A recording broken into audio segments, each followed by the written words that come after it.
Hi friends, ഇന്നൊരു സ്നാക്സിൻ്റെ റെസിപ്പിയാണ്.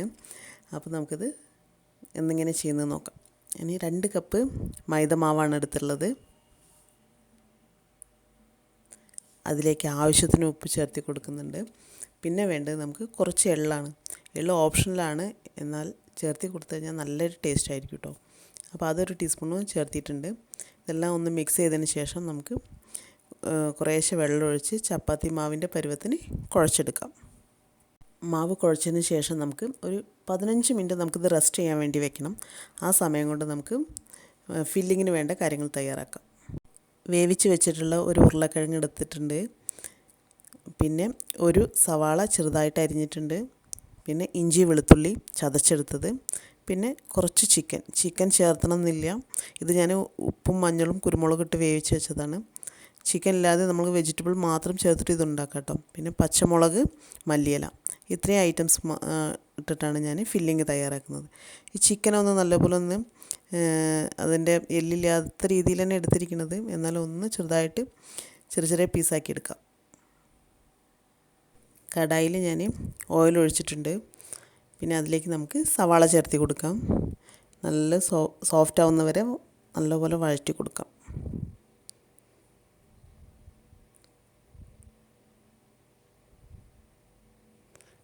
ഒന്ന് സോഫ്റ്റായി വന്നു കഴിഞ്ഞാൽ നമ്മൾ ചതച്ച് വെച്ചിട്ടുള്ള ഇഞ്ചി വെളുത്തുള്ളി ചേർത്ത് കൊടുക്കാം. എന്നിട്ട് ഒന്ന് നല്ലപോലെ വഴറ്റിയെടുക്കാം.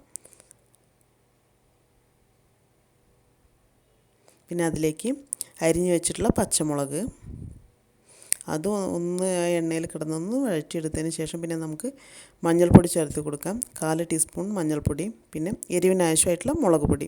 ചിക്കനിൽ കുറച്ച് കുരുമുളക് പൊടി ചേർത്തിട്ടുണ്ട്, നമ്മൾ പച്ചമുളകും ചേർത്തിട്ടുണ്ട്. അപ്പോൾ അതിനനുസരിച്ച് നമുക്ക് മുളക് പൊടി ചേർത്ത് കൊടുക്കാം. പിന്നെ ഇതിലേക്ക് ചേർത്തേണ്ടത് ചിക്കനാണ്. ഞാൻ നല്ലപോലെ ഒന്ന് ചതച്ചെടുത്തിട്ടുണ്ട്. അതും ഇതിലേക്ക് ചേർത്ത് കൊടുക്കാം. അത് ഒന്നിച്ചെല്ലാം മസാലകളൊക്കെ ഒന്ന് മിക്സായി വന്നതിന് ശേഷം നമ്മൾ വേവിച്ച് വെച്ചുള്ള ഉരുളക്കിഴങ്ങ് ഒന്ന് ചെറുതായിട്ട് ഉടച്ചെടുത്തിട്ടുണ്ട് ഞാൻ. അതും കൂടി ചേർത്ത് കുറച്ച് മല്ലിയിലയും കൂടി ഇട്ടിട്ട് ഒന്ന് മിക്സ് ചെയ്തെടുക്കാം. ഇതിലേക്ക് ഞാൻ ഗരം മസാല ചേർത്തിട്ടുണ്ടായിരുന്നു, അത് പറയാൻ വിട്ടുപോയതാണ്. അതില്ല എന്നുണ്ടെങ്കിൽ ചിക്കൻ മസാല എന്തെങ്കിലും ചേർത്ത് കൊടുത്താലും മതി. പിന്നെ ഇതെല്ലാം ഒന്ന് മിക്സായി വരുന്നതിന് കുറച്ച് വെള്ളം ഒഴിച്ചിട്ട് ഒന്ന് മിക്സ് ചെയ്ത് കൊടുക്കുക. നമ്മളുടെ ഫില്ലിങ് റെഡി ആയിട്ടുണ്ട് കേട്ടോ. ഇനി വേണ്ടത് നമുക്ക് 3 ടേബിൾ സ്പൂൺ കോൺഫ്ലവർ മാവാണ്. അതെടുത്തിട്ട് അതിലേക്ക് നമുക്കിനി ഓയിലോ അല്ലെങ്കിൽ നെയ്യോ ഒഴിച്ച് മിക്സ് ചെയ്തെടുക്കാം. ഇത് എന്നിട്ട് നല്ലതുപോലെ മിക്സ് ചെയ്തെടുക്കണം. നല്ല സ്മൂത്തായി കിട്ടുന്നവരെ നമുക്കിത് ഒന്ന് മിക്സ് ചെയ്തെടുക്കാം. ഇനി അടുത്ത് നമ്മൾ ചെയ്യേണ്ടത് 15 മിനിറ്റ് റെസ്റ്റ് ചെയ്യാൻ വെച്ചിട്ടില്ലേ നമ്മൾ കുഴച്ച് വെച്ച മാവ്, അതെടുത്തിട്ട് ഒരു ചപ്പാത്തീൻ്റെ കനത്തിന് എല്ലാ ചപ്പാത്തിയും ഒന്ന് പരത്തിയെടുക്കണം. നമുക്ക് അത്യാവശ്യം നല്ല റൗണ്ട് വരുന്ന രീതിയിൽ തന്നെയാണ് ഞാൻ ചപ്പാത്തി പരത്തിയിട്ടുള്ളത്. അങ്ങനെ എല്ലാ ചപ്പാത്തിയും ഒന്ന് പരത്തിയെടുക്കാം. എല്ലാ ചപ്പാത്തിയും നമ്മൾ റൗണ്ടിൽ പരത്തിയെടുത്തിട്ടുണ്ട്. ഇനി അതിലേക്ക് നമ്മൾ നേരത്തെ മിക്സ് ചെയ്ത് വെച്ചുള്ള മിക്സില്ലേ, അത് ഒരു ചപ്പാത്തീൻ്റെ മുകളിൽ ഒഴിച്ചിട്ട് എല്ലാ ഭാഗത്തും സ്പ്രെഡ് ചെയ്ത് കൊടുക്കുക.